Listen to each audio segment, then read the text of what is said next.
It just needs to be said. Sucked in, WA Liberals. Look, I don't really have that much to add. I don't think anyone has that much to add about it. I don't even think Mark McGowan has that much to add. And I think that a lot of that has to do with the fact that he is the closest thing to the Simpsons caricature of Al Gore. Don't you think that his slogan should have been reasonable planning, sensible tomorrow? Which is great.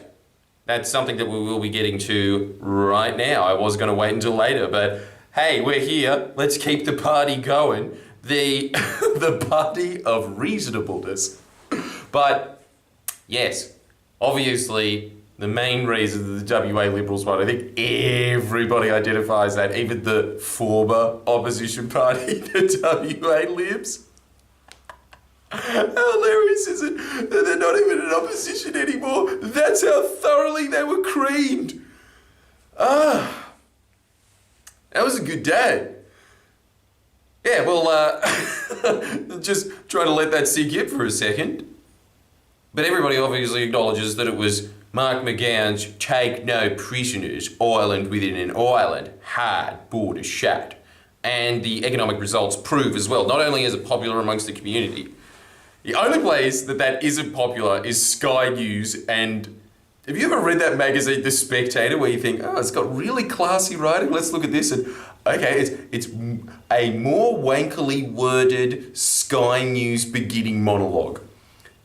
I'll still read it, but that's what it is.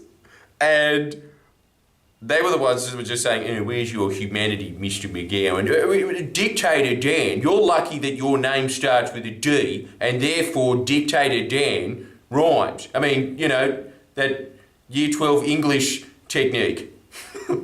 Jeez. Probably should know that. Alliteration. So yeah,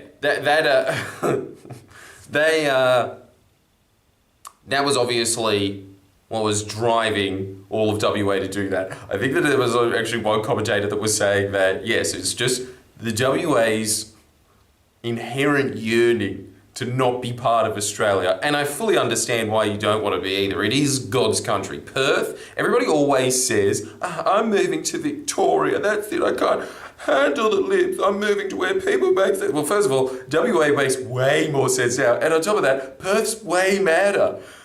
Perth is just if every wanker in Sydney and Melbourne didn't exist. And so you're just left with 1 million people. That's it. The rest of them just vanished into thin air. I don't know what happened. They just died on the way over, just been like, oh, there's no sombreros in the desert. So it's just everybody that's left in Perth. Even the hipsters in Perth are nice.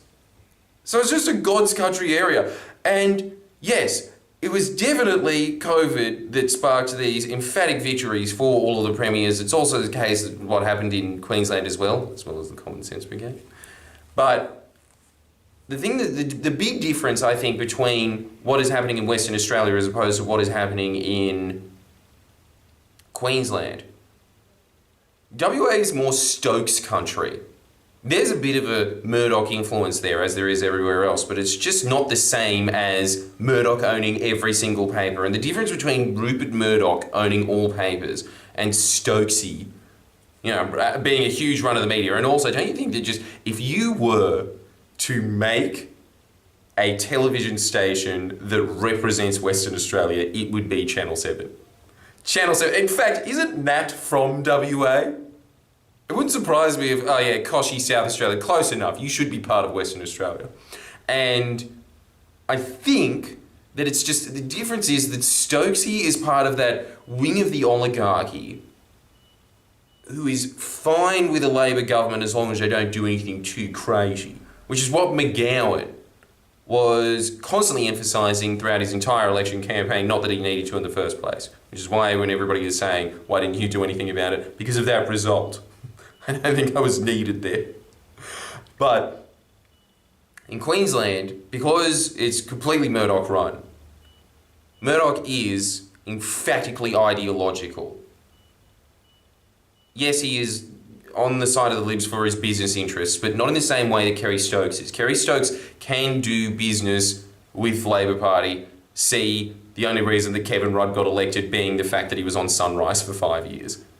I think that it is just, if you stay away, if you don't do anything that's insane, they can tolerate a Labor government. And that was the main emphasis of McGowan, constantly saying, I am a reasonable government, compassionate, but very reasonable. I count across the T's and dot the I's.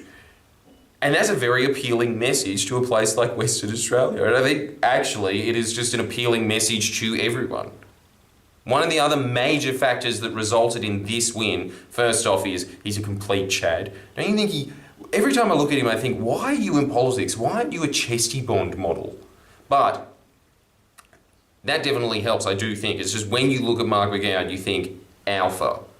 But the other thing is that he's going at pains and does run a very moderate government.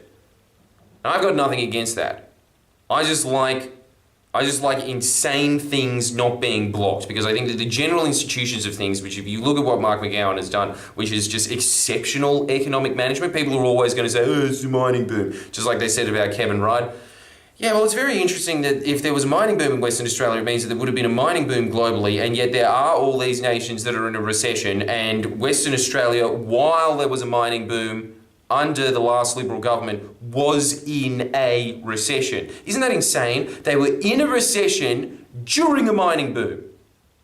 Or maybe it was just after the mining boom ended, but either way, this boom and bust cycle, if you had a government that was in there that was a government and not a consultancy firm for the mining industries, you would not have, boom, all of a sudden recession.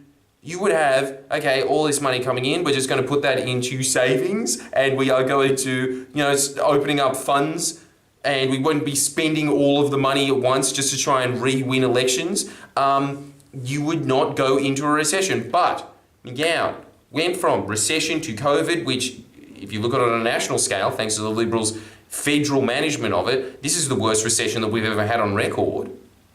But in that environment, Mr. McGowan was able to produce the best managed economy in the world. In the world.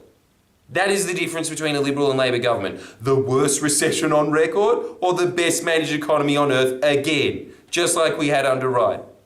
That's what a Labor government does, because as the thing that I really want to try and get into everybody's minds, if I can, I've been saying it a lot recently. Liberals are a government wing consultancy firm, and the Labor Party is a government. It's not there to tailor to your specific ego. It is there to govern.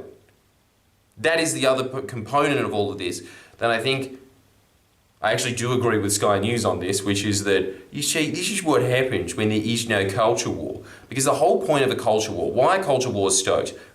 A lot to benefit minor parties, because that is how minor parties get in. They basically just get in on identity, really. That's what they're really aiming at and stoking. It doesn't matter if you're looking at the Greens, One Nation, they're always trying to play those games and trying to wedge Labor so that they can just take off a fraction of their vote. But if you look at it, the Labor Party, in almost every election since Federation, is the party that the majority of Australians vote for. The way that they get out is by death by 1,000 cuts.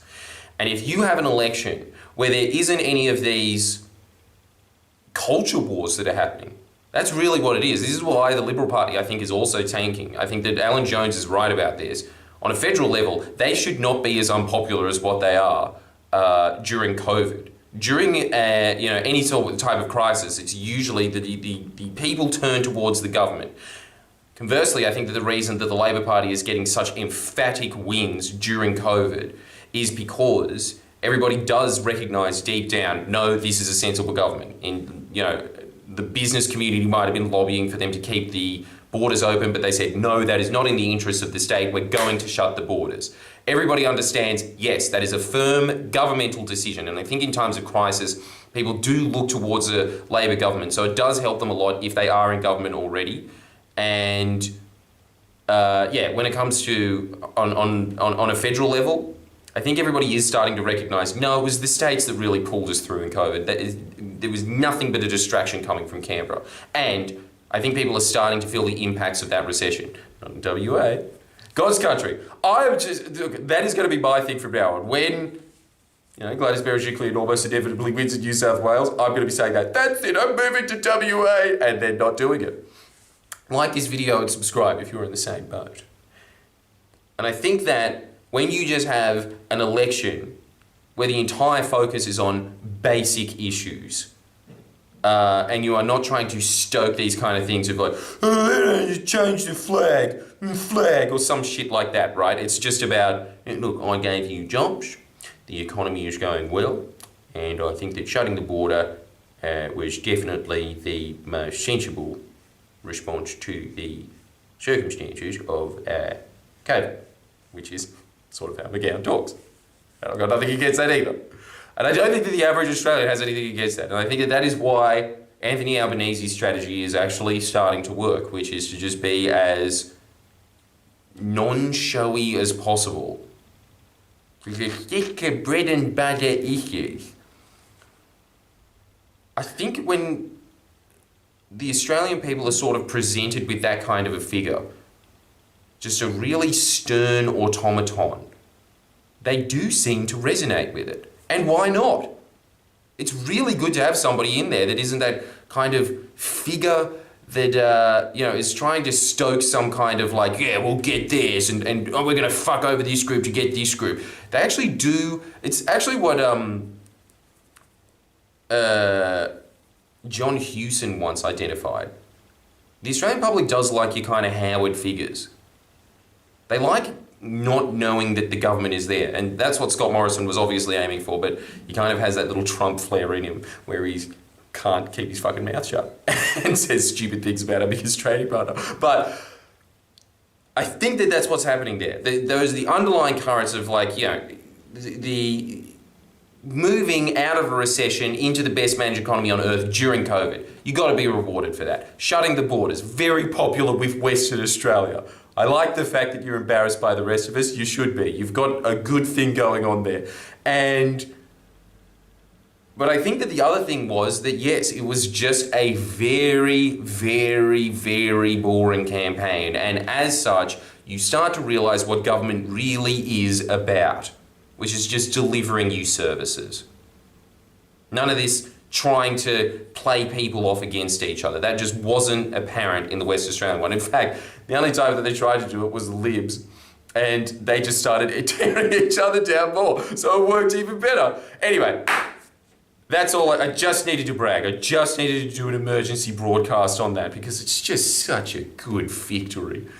So make sure that you like and subscribe. We'll be back to the normal programming of maths on Wednesday. Get pumped, because something actually happened this week. Whoa.